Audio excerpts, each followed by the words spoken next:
Nalazimo se na 1100 metara. Beremo kantarion i majčinu dušicu.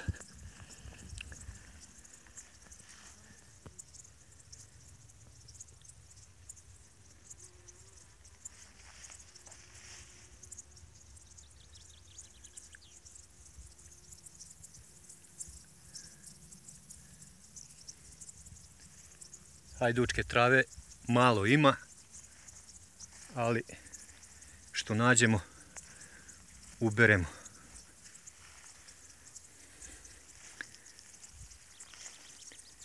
Srećko se dao na berbu kantariona, a ja berem majčinu dušicu.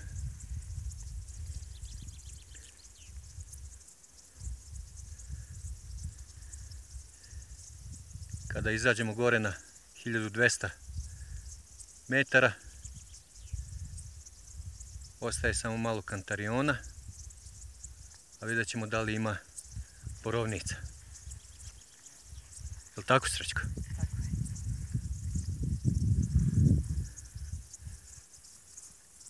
Netaknuta priroda. Čuje se samo kako šuma šumi. Zrikavci i ptičice. I mi. Kantarion biramo da ne bude precvetao i da ne bude neprašao. Bez obzira što ga ima u ovoj količini, pravimo izbor. Zato smo i rekli satare s ljubavlju. Jel' tako, Srećko?